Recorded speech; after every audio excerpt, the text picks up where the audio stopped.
Eu quero falar também de uma outra comissão, que é a CPMI do 8 de janeiro, que aprovou hoje a convocação do ex-chefe de Gabinete de Segurança Institucional do governo do presidente Lula, Marco Edson Gonçalves Dias. G. Dias, então, deve comparecer à CPMI. Daqui a pouco eu quero falar um pouquinho sobre Silvinei Vasquez, ex-diretor da Polícia Rodoviária Federal, daquela operação durante as eleições que fez blitz em veículos que levavam eleitores lá do Nordeste para as urnas. Eleitores que têm maioria aí de votos para Lula. Mas sobre G. Dias, é um finalmente para você, Alan Gani? É um finalmente. Aliás, nesse governo a gente tem vários guias turísticos, né? Você tem o Lula, que é um guia turístico, já poderia participar até do programa da Jovem Pan de final de semana, que é ótimo, né? Como depois que ele terminar o seu mandato como um colaborador, e o G. Dias é o guia turístico de manifestação de vandalismo, porque nada fez, assistiu, supostamente sabia antes, segundo os relatos da ABIN, e não fez absolutamente nada para evitar, foi completamente omisso. Temos que saber por que ele foi omisso, porque essa narrativa do golpe interessa a oposição, a esquerda, né? A oposição à direita, à esquerda. E por que interessa? Justamente para aumentar os instrumentos de censura. Num giro objetivo para a gente analisar primeiro o G. Dias e depois seguir para Silvinei Vasquez, eu quero entender de você por que G. Dias é um nome que tem que estar no começo, tem que ser um dos primeiros a serem ouvidos pela CPMI. Evandro, eu já mencionei que a data não me preocupava que ele fosse. Inclusive, eu preferiria ir mais tarde, porque aí já tem mais argumento para poder perguntar. Eu já vou comprando a pipoca para ouvir o G. Dias na CPMI do 8 de janeiro, mas tenho a sensação de que vão acontecer provavelmente duas coisas. A primeira vai dar dor de barriga de novo, não vai conseguir, como já fez numa comissão anterior, mas depois terminou dando uma entrevista para uma emissora colega, ou vai pedir uma autorização no Superior Tribunal Federal para não responder perguntas. Aí vou ter que guardar a pipoca. E você, hein, Fábio Piperno?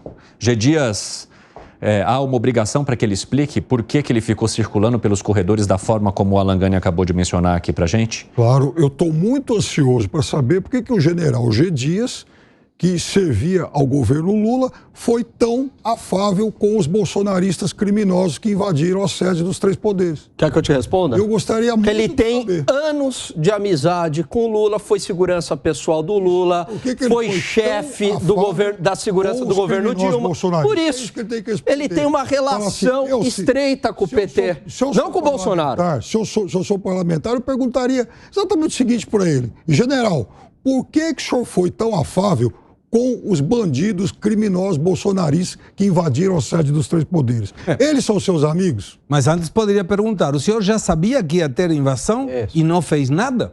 Bom, pois é, a segunda resposta talvez responda essa primeira. Bom, sugestões de perguntas feitas, mas tem também Silvinei Vasquez, que foi à CPMI do 8 de janeiro hoje, ele que é ex-diretor da Polícia Rodoviária Federal, que participou ou teria encabeçado aquela operação que poderia ter impedido que eleitores do Nordeste chegassem às urnas durante ali o momento e da possibilidade de Lula voltar ao cargo de presidente da República. Ele disse que não mantém contato com o tenente-coronel Mauro Cid, ex-ajudante de ordens do ex-presidente Jair Bolsonaro. E, segundo a relatora Elisiane Gama, não respondeu o que deveria ter sido respondido. Vamos ver. Realmente acho que há, de forma muito clara, uma mentira da parte dele. Agora, o documento que eu tenho, ele é assinada, não tem uma assinatura dele diretamente, mas tem de todos os demais integrantes que estão sob a tutela dele. Então, ele, em tese, teria um compartilhamento e uma responsabilidade compartilhada, até mesmo pela posição que ele tinha como diretor-geral da Polícia Rodoviária Federal. Relatora fazendo uma crítica grande aí ao depoimento ou não depoimento de Silvinei Vasquez. Alan Gani. A questão toda, todos esses personagens que estão depondo, existe uma relação direta do que ocorreu no dia 8 de janeiro? Concreta, eu estou falando. Eles instigaram de alguma maneira ou financiaram para ocorrer o evento do dia 8 de janeiro? Porque É claro que os diálogos mostram ali uma intenção de intervenção militar, etc. Mas aquilo pode estar desconectado do dia 8 de janeiro. Eu insisto num ponto, você não dá um golpe sem arma, sem o apoio militar. O que eu acho que ocorreu naquele dia 8 de janeiro? Algumas pessoas invadiram por uma insurreição, por uma revolta, está errado. Outras pessoas foram ludibriadas pelo discurso. Se vocês invadirem, vocês vão ter uma retaguarda, vai gerar um caos e os militares vão entrar. Claramente isso não ocorreu e também a gente não pode descartar a hipótese de infiltrados que instigaram tudo aquilo para acontecer. Mas tem que ter uma ligação concreta dessas falas no que resultou o dia 8 de janeiro. Você não vê ligação concreta de Silvinei Vasquez com os atos, hein, Fábio Piperno? Não, pera lá. Essa turma toda fazia parte do mesmo ecossistema. Inclusive, Que ecossistema é esse? O ecossistema do golpe. O ecossistema que tentou, primeiro, fraudar de alguma forma as eleições, porque ele já começou hoje mentindo, né? Dizendo que não houve maioria de operações lá no Nordeste e tal, e os relatos, assim, os relatos documentados, inclusive, são muito fortes em relação a isso, os números das operações feitas naqueles dias, mas enfim. Mas, Piperno, qual a relação dele com o 8 de janeiro especificamente?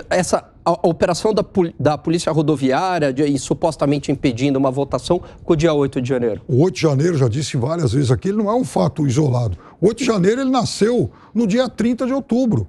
A partir do momento em que ficou configurada a derrota, o 8 de janeiro começou a ser elaborado. E, inclusive, foram vários episódios, até mesmo o mais dramático deles, aquele que quase resulta na explosão do aeroporto de Brasília. Olha o nível de atentado que essa turma, né, procurou executar. Então, a gente está falando de bandidos, de criminosos. É mais ou menos equivalente ao que a turma lá atrás do Rio Centro tentou fazer, explodir para pôr a culpa no outro.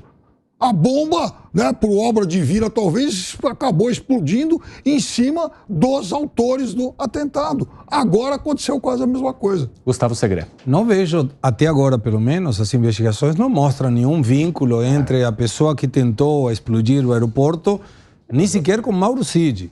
Não estou dizendo que possa aparecer o dia de amanhã, mas até agora é um evento isolado, muito criticável, absolutamente denigrado, mas não tem um vínculo com essa teórica conspiração.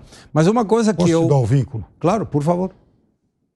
Esse acontecimento ocorre naquele dia em que o Lula foi, enfim, diplomado. Aliás, começa naquele dia em que o Lula foi diplomado, em que houve o quebra-quebra em Brasília e que houve também essa tentativa.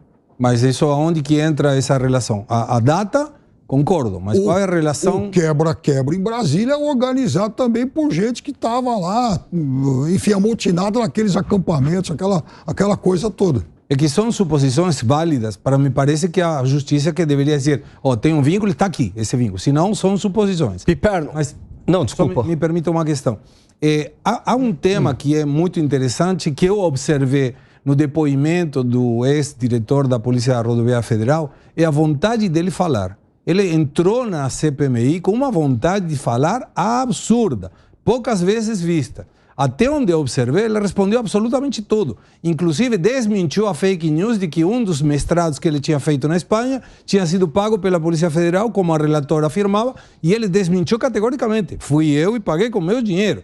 Então, me parece estranho que a relatora indique como que as perguntas não foram respondidas por uma pessoa que tinha muita vontade de responder.